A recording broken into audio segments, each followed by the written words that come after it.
Maxine Waters slapped with serious political charge, Washington gets the green light to act. Maxine Waters continuously speaks in a vulgar and disrespectful way and acts in such a way that is unbecoming to the office that she holds. Yet time and time again the Democratic Party puts up with her antics and does not denounce them for the trash they are. But she took it one step too far recently and she is going to suffer from it as a result. Especially in the midterm elections. However, she is also suffering due to the people who are calling for her punishment.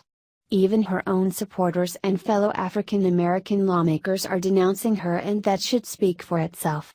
Her actions are indefensible and the response she is getting should not surprise you. The Washington Examiner reported. A group of conservative African American figures, including Star Parker, gathered on Capitol Hill on Thursday and called on House Speaker Paul Ryan, Republican Wisconsin, to censure Representative Maxine Waters, Democrat California, after she called on her supporters to confront members of President Trump's administration in public. This is a dangerous and unhinged call that signals to liberal activists that violence is a preferred way to demonstrate this disagreement, said Jonathan Alexander, Director of Public Policy at the Liberty Council.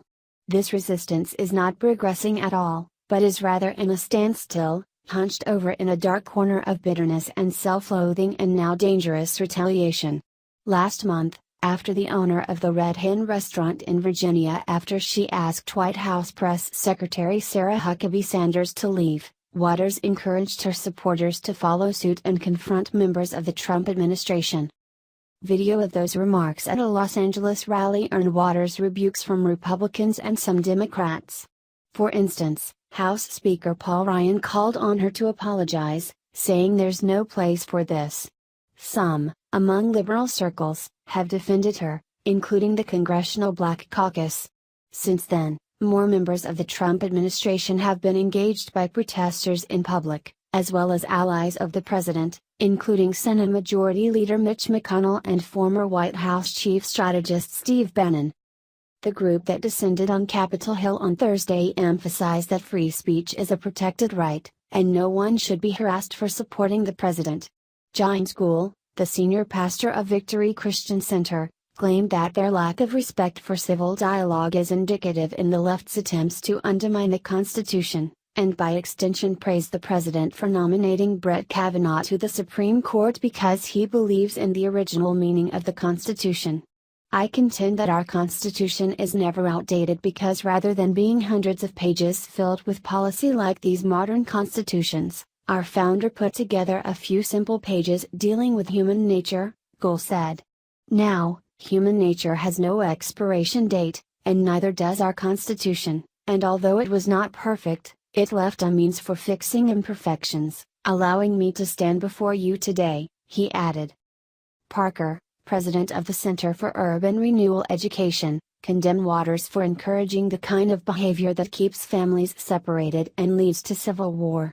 She stated their press briefing was to show Waters is not the face of all of Black America. Congresswoman Maxine Waters has violated the sacred trust we each have to each other as Americans that have each of our rights stop at the other's nose. Her call to extremism based on where another American citizen works and who they associate with must be sternly addressed by Speaker Paul Ryan. An apology is not enough, nor did she offer one, after being asked by House Speaker, Parker said.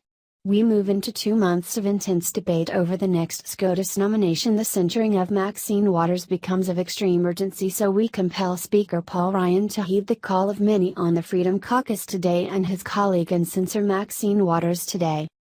Also in attendance was Diane Johnson, president and founder of the Black Conservative Federation, Reverend Derek McCoy, executive vice president of CURE, Bishop Aubrey Shines and Bishop David Ritchie.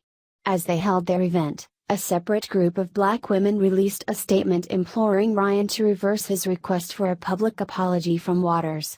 The group, calling themselves #Stand with Maxine, has also rebuked House Minority Leader Nancy Pelosi, Democrat California, and Senate Minority Leader Chuck Schumer, DNY, criticizing them for their own less explicit criticism of Waters, BuzzFeed News reports.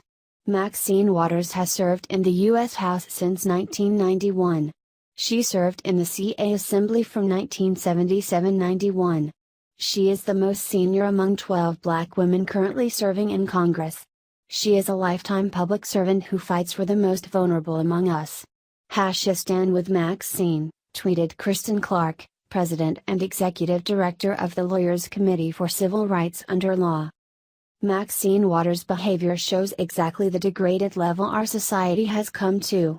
Now the far left is inciting violence and encouraging people to harm Republicans and those whom they disagree with. This is not what the United States is all about, and the American people deserve better from their elected officials. It is a disgrace to the office she holds for Maxine Waters to behave the way she has.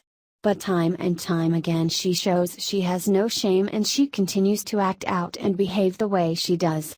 A censure by Congress is the least of what she deserves, and hopefully, the members of Congress in the House of Representatives will follow through with the requests of the American public and their moral obligation.